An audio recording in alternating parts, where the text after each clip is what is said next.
Hey, Jeremy Eisenfire here, and welcome to the channel. Well, here we are, From fans. It seems like all roads have been leading to this, the From Season 3 finale entitled Revelations Chapter 2. And I must admit, this episode definitely lived up to its title far better than Chapter 1, where we finally got some definitive answers to long-awaited questions asked all the way back in Season 1. And of course, in true From fashion, the revelations have certainly led to even more questions that we have to ask going forward. For the most part, the Season 3 finale follows two major storylines and sees them come to a conclusion. One of which being, of course, the search for Fatima before it is too late, as Boyd, Kenny, Ellis, and Sarah do everything in their power to try and get information from Elgin. And of course, the second of which being Tabitha, Jade, and Jim searching for answers, to which they get more than they bargained for. After Elgin's conversation with Ellis in episode 9, people are starting to expect that he might know more than he is letting on about Fatima, which leads to them confronting him, believing what he is doing is going to help Fatima and everybody else get home. Which leads Boyd to enlist Sarah's help in hoping that she can get through to Elgin, as she has also been in the same position that he is right now. But unfortunately, Elgin is simply too far gone to listen to reason, which leads Boyd to make a very difficult decision, as he contemplates torturing the information out of Elgin, which of course leads to a very interesting conversation between Boyd and the returned Father Cautry. And it seems like every time Boyd is faced with some kind of moral dilemma, we see Father Cautry arrive to attempt to guide his hand, as he tries to put into perspective for Boyd just what exactly he will be giving up if he chooses to cross this line, and how if he does choose to go forward with this, then Fromily will have successfully broken him. But as much as Boyd values his morality, there's nothing he wouldn't do to protect his family. As next, we see Boyd return to Colony House with the necessary tools he needs to hopefully get the information out of Elgin, as he channels his inner Jack Bauer. And I thought it was really interesting how Father Cautry was Boyd. Elgin is still unwilling to tell them where Fatima is. But luckily for Boyd, he's about to learn just how fortunate he is that he brought Sarah along. And this was a very interesting scene on so many levels, as she describes that Boyd doesn't know how far he is going to need to go to get this information, and how he's not only a good man, but someone that she deeply cares about and doesn't want to see him throw his own soul away, as we learn that Sarah already views herself as someone without a soul, after everything she has done in the past. So rather than to let Boyd compromise his soul further, she decides to take it upon herself and get the information out of Elgin. And this was definitely some interesting development for Sarah's character. Up until this point, it seems like she has been doing everything in her power to try and find a way to fit into the town, by trying to make an amends for all of the things that she has done in the past. But here in this scene, it's almost like she is embracing her new role in Fromily, the role of her being the one in town that isn't afraid to get their hands dirty to keep others from having to do so. So on first glance, it might look like crazy Sarah has gone nuts on Elgin and popped out his eye, but really she was doing all of this not only to save Fatima, but also to save Boyd's soul as well, which I thought was very compelling. And fortunately it seemed to have worked, as Elgin does eventually reveal that Fatima is being held down in the root cellar, prompting Boyd, Ellis, and Kenny to go after her. And of course, right around this same time, Fatima's water is breaking and she is going into labor. And fortunately for Fatima, she survives the birth, but not before the kimono creature grabs the pod-looking thing that she gives birth to and descends down into the hidden door on the floor, prompting Boyd to follow after her, as he doesn't want himself and the town to be caught off guard again if a new threat emerges, as he arrives just in time to see Smiley himself be reborn out of the pod. And at first glance, I had mixed feelings on this scene as a whole.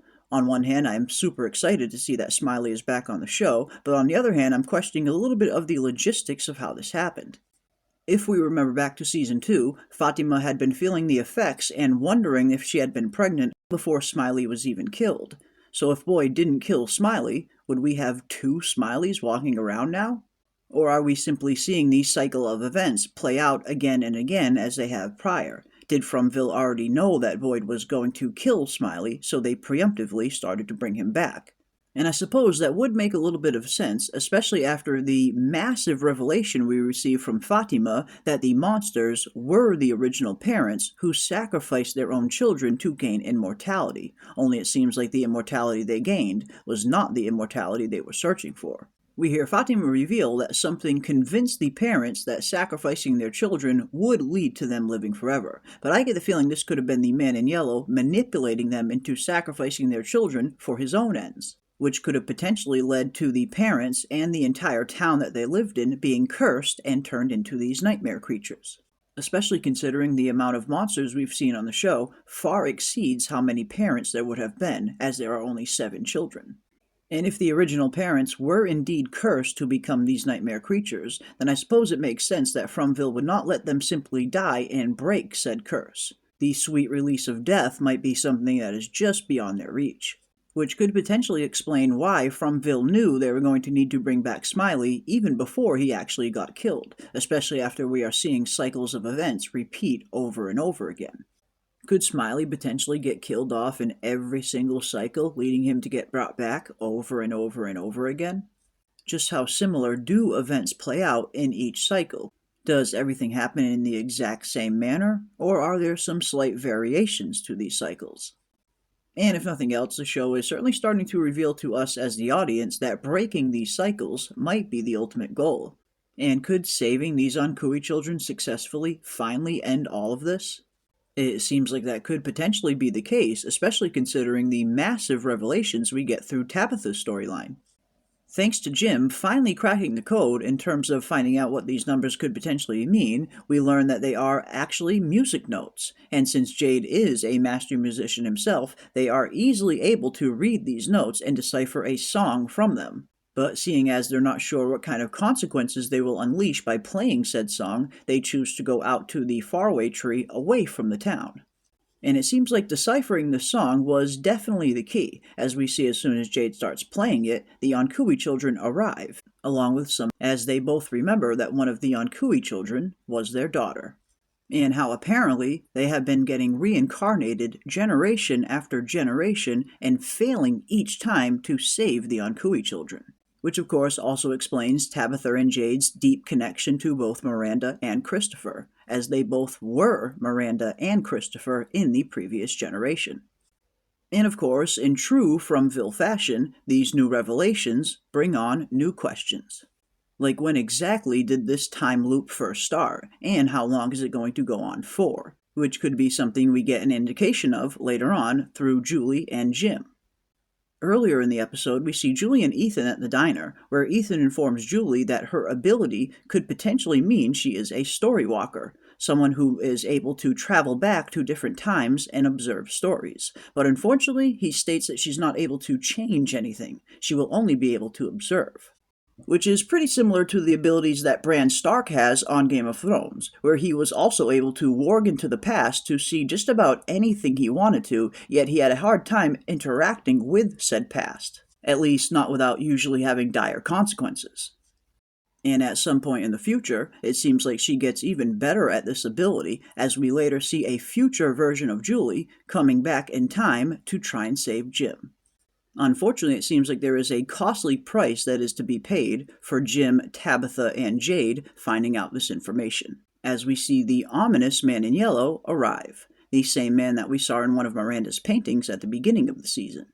And here, it seems like we find out that this man in yellow may just be one of the big bads that is in control of many of the aspects of Fromville, as we hear him tell to Jim that knowledge comes at a cost, just before ripping out Jim's throat. Not be digging that hole. Could we potentially have just met the big bad of the show? Is this the main entity that they need to defeat? And why exactly is he only showing up now? Is it simply Tabitha and Jim and Jade learning the knowledge that they are reincarnated versions of one of the original parents? Is this knowledge just a little bit too much for the man in yellow to risk being out in the open?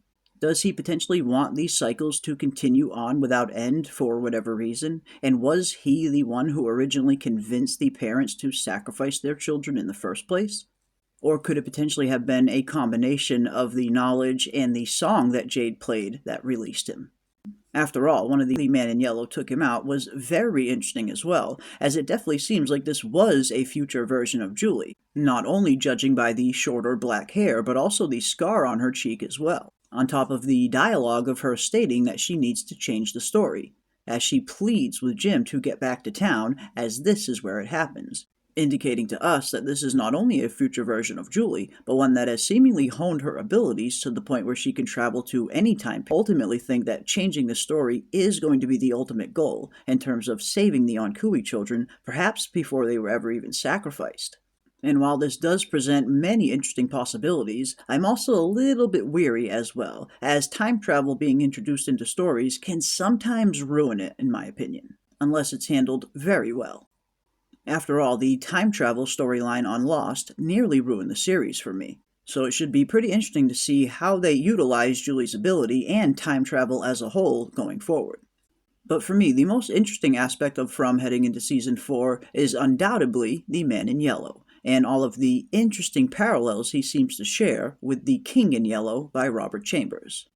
Even down to his very dialogue of knowledge comes at a cost, which was ripped directly out of The King in Yellow, along with the tons of other similarities between the two stories that I will be doing a full breakdown on. And with the appearance of the Man in Yellow, we also got an answer to a question that we have been asking all the way back since Season 1, as we learned that it was him on the other end of the radio, telling Jim once again that Tabitha should not be digging that hole. So if nothing else, the finale definitely lived up to its promise and gave us quite a few big revelations, including the origin of the monsters, and finally finding out exactly what has been going on with Tabitha, and now, of course, Jade as well, as we learn that they are both reincarnations of two of the original parents.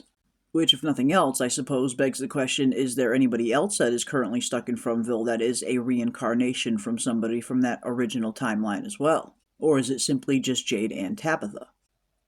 But either way, things certainly seems to be getting very interesting on From heading forward, as we appear to be entering the next act of the storytelling, one where I imagine the plot is going to start advancing at a much more rapid rate than it did in the first 3 seasons, especially now that the beginning has officially come to an end.